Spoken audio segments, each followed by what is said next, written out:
Happening now, a search is underway in Idaho for Travis Decker, the man accused of killing his 3 daughters. Investigators say there was a possible sighting over the weekend. It's been over a month now since Decker allegedly killed his daughters just outside of Wenatchee, Washington. The manhunt began in late May when he failed to return the girls after a court-ordered visitation. Their bodies were found on June 2nd. Now the search is focused in the Sawtooth National Forest. How did he get from central Washington to central Idaho? There's no direct route as such. There's roads, obviously, but it's not like driving from Chelan County to Spokane, where you can just zip across I-90 or Highway 2. You can't get to this area where he supposedly is. That law enforcement analyst says the search area has challenging terrain. Since the weekend, the U.S. Marshal's Office says some tips are coming in, and they're evaluating each one. The campsite looked abandoned at first glance. Tucked into a quiet patch of forest near Rock Island, Washington, it could have belonged to any outdoorsman. Folding chairs, ropes, scattered supplies. But just a few steps into the clearing, deputies stumbled upon something they would never forget. Lying side by side just down a steep embankment were the bodies of 3 young girls, Peyton, age 9, Evelyn, age 8, and Olivia, only 5. Each had a plastic bag over her head. Each had her wrists bound with zip ties. There were no signs of struggle, no fire, no campfire stories told the night before. Just silence, and the growing sense that something had gone terribly, terribly wrong. Their father, Travis Caleb Decker, was nowhere to be found. Just days earlier, he'd picked them up from their mother's home for what was supposed to be a short visit. A weekend. Time together in the outdoors they all loved. He promised to bring them back that night. He never did. What happened in those missing hours remains one of the most disturbing stories to come out of Washington state in recent memory. A man once praised for his dedication to his daughters and his military service had now become the center of a nationwide manhunt, accused of ending the lives he helped create. But what pushed him to this point? And how did no one see it coming? That's the story we're telling today. Have you ever heard of a case like this happening near your town? Let us know in the comments. Your voice matters. If you're new here, welcome to Dark Trace Crime Stories, where real cases are told with depth and respect. Subscribe so you don't miss the next one. Travis Caleb Decker was born on August 15, 1992, and grew up in Pewaukee, a small town just outside Milwaukee, Wisconsin. Those who knew him back then remember a quiet but driven teenager, focused, athletic, and raised with strong values rooted in service and discipline. His grandfather had served in the U.S. Army Special Forces, and that legacy shaped much of Travis's identity. Following high school, Travis followed in his grandfather's footsteps. In March 2013, he enlisted in the U.S. Army. The military suited him. Colleagues described him as efficient and skilled, particularly in navigation, survival, and tactical planning. In 2014, he was deployed to Afghanistan, where he completed a tour of duty. His service earned him respect among his peers. When his active duty contract ended, Travis transferred to the Washington National Guard, where he remained until 2023. However, by that point, an administrative separation from the Guard was already in progress. Details surrounding the separation remain limited, but it marked the start of a noticeable shift in his life. Outside the military, Travis built a reputation as a devoted father. He loved the outdoors and often took his 3 young daughters, Peyton, Evelyn, and Olivia, on camping trips. Friends and family said he never missed a chance to teach them how to set up a tent, identify trees, or build a fire. His bond with the girls appeared genuine, even after his 10-year marriage to their mother, Whitney, ended in divorce in 2023. But beneath the surface, subtle changes had started to take root. Those close to him began to notice an increase in emotional volatility and signs of withdrawal. He struggled with sleep and often bounced between temporary living situations, an RV, his truck, even a National Guard armory at times. These changes became more visible after his time in the service, though no formal diagnosis or treatment records were made public at the time. To the outside world, Travis was a loving father and former soldier. But something inside was starting to break. For much of their marriage, Travis and Whitney Decker appeared to be a stable, committed couple. They had built a life rooted in shared routines, parenting values, and a mutual love for their children. Married for 10 years, the couple welcomed 3 daughters over the span of their relationship. Peyton in 2016, Evelyn in 2017, and Olivia in 2020. Their daughters became the center of their world. Travis, in particular, took pride in being an active father. He was known for planning weekend outings and introducing the girls to the outdoors early on. According to family and court documents, he had been taking them camping since they were in diapers. These moments were central to his identity as a parent. From the outside, it looked like a family that valued connection. But by 2023, cracks in the marriage had widened. The couple finalized their divorce that year. While the specific reasons were not detailed publicly, the aftermath of the separation introduced new challenges, particularly around parenting, stability, and trust.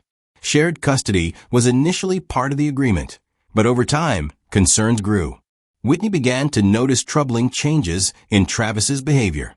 He no longer had a permanent address and was often living out of his truck, a camper, or staying at friends' places. At times, he reportedly used an armory as a temporary shelter. More than once, Whitney raised these issues in court. In filings from September 2024, she described him as emotionally unpredictable, with episodes that included intense night terrors and erratic communication. She asked the court to restrict overnight visits due to these concerns, especially when the children were staying in non-traditional environments without reliable supervision or shelter. Despite this, Travis pushed back in court, insisting he had always kept his daughter safe. He argued that their outdoor adventures were carefully planned and that the children were never in danger. He expressed frustration that his parenting was being questioned. Still, court documents reflected growing tension over whether Travis's living situation and his behavior were compatible with safe visitation. As the months went on, the gap between who he had been and who he was becoming grew harder to ignore. She formally requested that the court limit his overnight parenting time. In her petition, she cited his transient lifestyle and emotional state as risk factors. While the filing did not allege any direct harm to the children, it underscored a consistent pattern of unpredictability and a fear that his environment could no longer support safe caregiving. Travis, in response, pushed back firmly. He told the court that he had always prioritized his daughter's safety. He described their shared outings as meaningful and well-organized. "We've never done anything that was unsafe," he told the judge, insisting that their time together, especially outdoors, was healthy, structured, and filled with positive experiences. Despite the court's decision to allow visitation to continue, a judge ordered Travis to attend counseling sessions focused on emotional management and behavioral health. But according to subsequent case records, he failed to follow through. In the months that followed, there were no reported changes in his circumstances. His living situation remained inconsistent. Communication with Whitney was limited and at times strained. Then, just 4 days before the scheduled visit that would end in the death of their children, Travis made a set of unsettling online searches. Investigators later uncovered that he had searched how to move to Canada, how to find work there, and how relocation across the border worked. The timing raised questions about his intentions and whether he had already decided he wasn't coming back. Friday, May 30th, 2025, began like many other custody exchange days. Travis Decker arrived at Whitney's home in Wenatchee, Washington, around 5:30 p.m. to pick up their 3 daughters, Peyton, Evelyn, and Olivia, for a weekend visit. According to court agreements, it was supposed to be a short outing. Travis was expected to return the girls by 8 p.m. that same evening.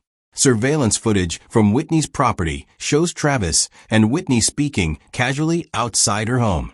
The interaction appeared routine. Nothing about their conversation or the way the girls left suggested cause for alarm. Travis buckled them into his white 2017 GMC Sierra pickup truck and drove away. Whitney had no reason to suspect this exchange would be any different from previous visits. But that evening, the expected return never came. As the hours passed, Whitney's calls to Travis went unanswered. She contacted friends and tried every number she had for him. By the next morning, Saturday, May 31st, it was clear something was wrong. The girls missed a local 5K fun run they had planned to attend, a community event they were excited about. Whitney grew increasingly desperate and contacted the authorities. Despite her concerns, an Amber Alert was not issued, as the situation did not initially meet the legal criteria for one. Days passed with no sign of Travis or the girls. Then, on the afternoon of June 2nd, a Chelan County deputy on patrol discovered Travis's pickup truck parked near Rock Island Campground, not far from Leavenworth. The vehicle was unlocked. Inside, investigators found zip ties, plastic bags, and traces of blood. A closer look at the truck's tailgate revealed a bloody handprint. Not far from the vehicle, roughly 75 to 100 yards down a forested embankment, officers made a devastating discovery. All three girls were found lying side by side. Their wrists had been bound with zip ties. Plastic bags had been placed over their heads. Each of them had been suffocated. There were no signs that anyone had tried to run. No defensive injuries. No notes left behind. Just silence and the quiet horror of what had occurred. The scene was haunting in its stillness. A place that might have once held laughter and stories had become the final resting site for three young children.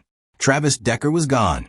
The man who had picked them up just 3 days earlier had vanished without a trace. And now, what had begun as a routine custody visit had become the focus of a criminal investigation, and a manhunt unlike anything the area had seen before. The moment investigators found the bodies of Peyton, Evelyn, and Olivia, the search for Travis Decker escalated into a full-scale manhunt. Authorities knew they were dealing with a suspect who was not only dangerous, but also possessed skills that made him exceptionally difficult to track. The terrain around Rock Island Campground is rugged and densely forested, a place familiar to anyone who spent time outdoors in the Pacific Northwest. Travis, a former Army soldier and National Guard member, had extensive military training in survival, navigation, and evasion tactics. His experience in Afghanistan and subsequent National Guard duties had prepared him to live off the land and remain undetected in harsh wilderness conditions. Within hours of discovering the girls, multiple law enforcement agencies from Washington and Idaho joined forces to scour the area.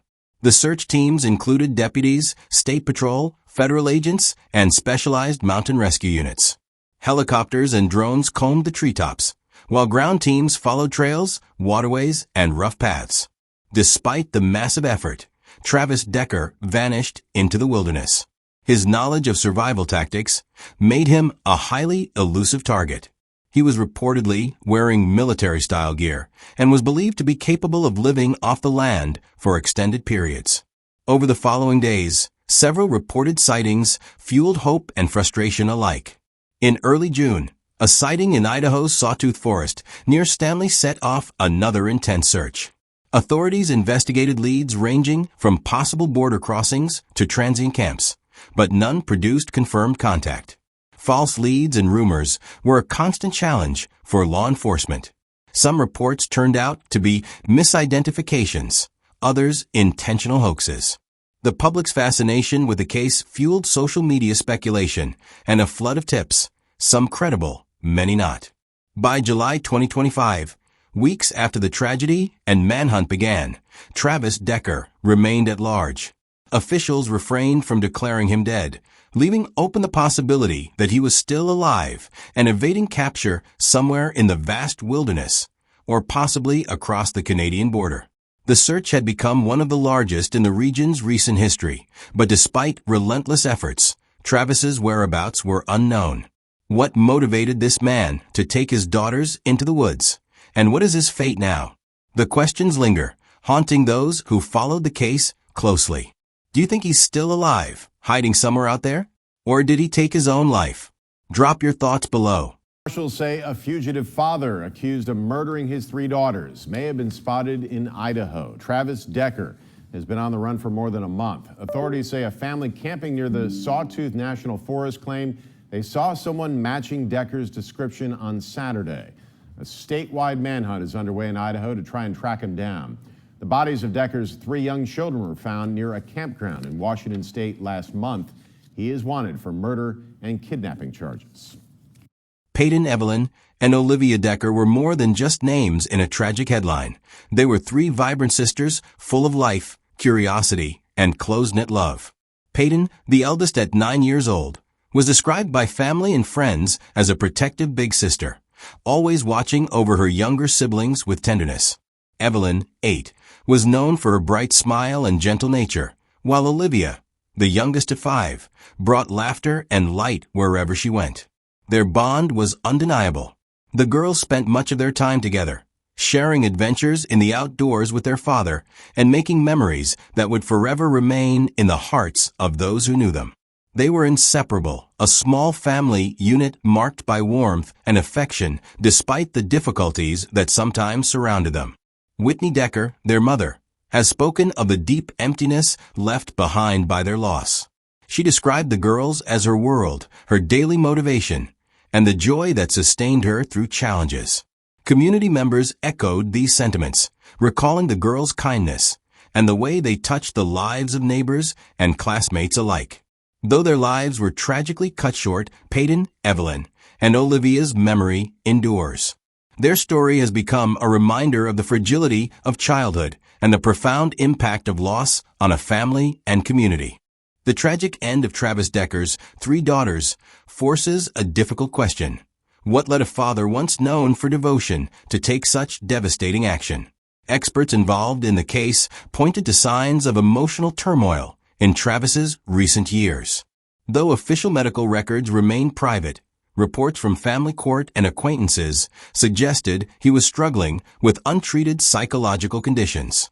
Among these were symptoms consistent with borderline personality disorder, a condition marked by intense emotional instability, difficulty managing relationships, and episodes of impulsive behavior. Unfortunately, these warning signs appear to have been missed or insufficiently addressed.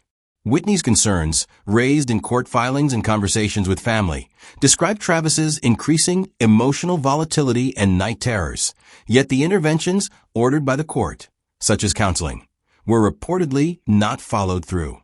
With no consistent support or treatment, his condition may have worsened in isolation. The breakdown of Travis Decker's psychological state, combined with unstable living conditions and unresolved legal conflicts, created a perfect storm. It is a cautionary tale underscoring the importance of early, consistent intervention, not only for those suffering, but also to protect those who depend on them most. The tragedy of the Decker family highlights critical failures within the systems meant to protect children and families in crisis. Despite clear warning signs, the courts underestimated the potential risk Travis posed. Whitney's requests to limit overnight visits due to his unstable living conditions and emotional state were heard but not fully acted upon. A court order mandated counseling for Travis, yet enforcement was lax, and he reportedly did not complete the required treatment. This gap left a vulnerable situation unaddressed. When the girls disappeared, no Amber Alert was immediately issued. The delay hindered early public awareness that might have helped locate the children sooner. Most notably, the lack of safe, stable housing for Travis created a dangerous environment for visitation. Despite this, overnight visits continued in conditions that were far from secure or suitable for young children. These missed opportunities reveal systemic weaknesses that can and must be improved to prevent similar tragedies. The tragedy involving Travis Decker and his daughters underscores the urgent need for stronger support systems. Veterans like Travis, who face immense pressures adjusting to civilian life, must have reliable access to mental health resources tailored to their unique experiences. Early and consistent intervention can make a critical difference.